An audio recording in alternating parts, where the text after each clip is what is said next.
A WWE superstar who was recently released is now showing up again in WWE. We got to talk about that for the shocking return. Also, in addition to that, AJ Lee, we have a huge update. WWE's got some big teases. Does it mean anything? I don't know. We're going to talk about it, though. That's for sure.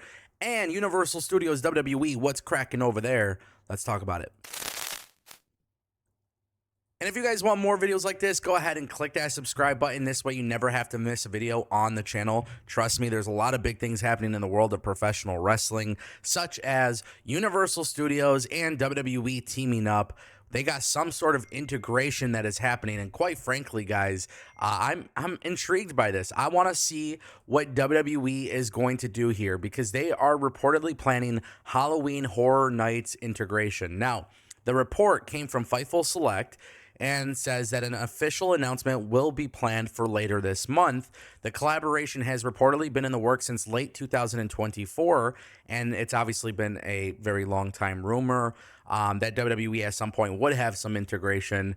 We didn't really know if it was going to be true, but this is actually pretty big because Universal Studios does Halloween Horror Nights, which is like a seasonal event, obviously, going into kind of like the fall season or whatever. Obviously, for those who don't know, I'm going to make it pretty clear here. There's a lot of WWE talent who go to Universal Studios. Maybe you don't follow along on social media, that kind of thing. But a lot of talent do go to Universal Studios. WWE does a lot of stuff over there as well. It is located in Orlando, Florida, which is not far from the Performance Center. And essentially, WWE is looking at integrating with Universal Studios. So this is basically what I've been telling you guys for so many years. WWE, TKO, constantly integrating into the world of things that aren't actually professional wrestling. They want their brand everywhere. And WWE has definitely had some freaky characters and some scary characters and things of that nature. So what does this actually entail? What are the details? How does WWE integrate? Honestly, I don't know. I really don't know, but I think it's cool. I've gone to Universal Studios before. I thought Universal Studios was a very, very fun time. And to see that WWE just constantly being everywhere outside of the wrestling ring, I think has its benefits. I think it would be really cool for WWE to do an episode from Universal Studios. Keep in mind, Universal Studios also used to have TNA at one point. But this is huge. It's a theme park, so WWE having some sort of integration at the theme park is really cool. This is just the kind of stuff that people who go to theme parks will enjoy. So we'll see what happens. Guys, we got to talk about it. Let's talk about it. AJ Lee, what is going on there? AJ Lee is set to return to WWE, maybe? I don't know, because WWE is teasing something. I've been talking about this for a long time, that there was a big possibility AJ Lee could be coming back. Now, let's talk about the teases. So WWE is posting, all of a sudden, they are posting full matches on YouTube with AJ Lee versus Paige. We got some stuff with the Bella Twins, some footage and stuff of that nature from 2015. So that's obviously a big deal, right? WWE's doing that. So not only are they doing the social media posts and whatnot, but they are posting the videos on YouTube and stuff of that nature. Then today, WWE is posting the rise of AJ Lee on WWE Vault from 2013 to 2014. So WWE is clearly teasing something with AJ Lee.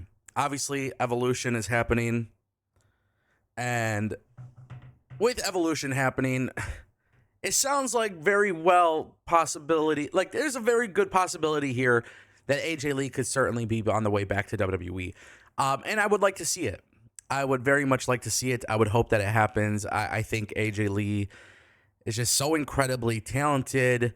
She's been away from wrestling for too long. The women's division, as it stands, is a big deal. Now, the question is, how do you bring back AJ Lee? How do you bring her back? If you bring her back at Evolution, I don't think this is a coincidence. WWE is posting a lot about her. This is how WWE operates. They like giving Easter eggs. They love teasing things. So how do you bring her back? Do you bring her back for the Battle Royal? No. No. No, let Stephanie Vakir win that, right? Let an up and coming talent win that match. That's fine. Do you ever go after the NXT Championship match? You know, with when you have champion versus champion? No, you don't do that. So the question is, do you have AJ Lee maybe put her eyes onto Tiffany Stratton, or maybe Trish Stratus, or maybe Becky Lynch, Lyra Valkyria, Bayley, right? There is a lot of matches that they can go with AJ Lee if she returns. I don't think this is purely a coincidence. I think WWE, based on what we've heard about a year ago, and we talked about it on this channel, that there is a real possibility she could be coming back.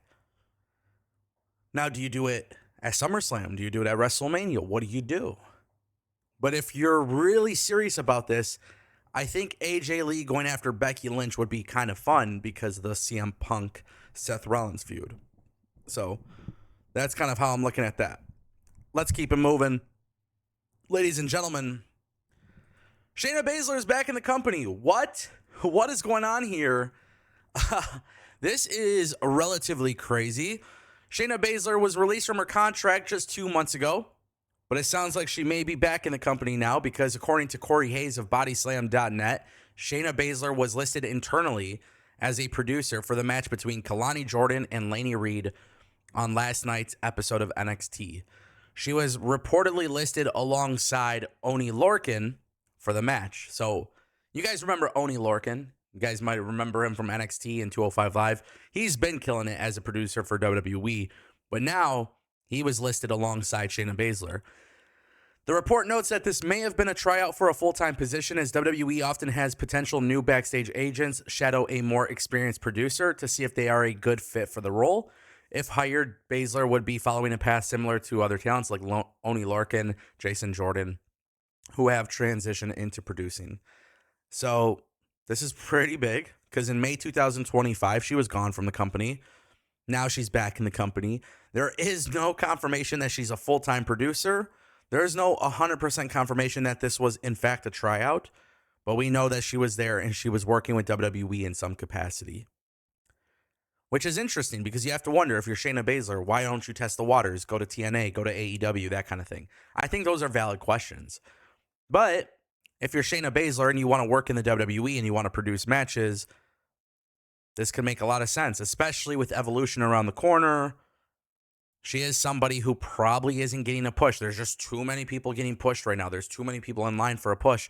And that's probably the reason why they decided to let her go, but they still view her as a valuable asset in other ways. This is definitely something to pay attention to. I definitely didn't have this on my bingo card.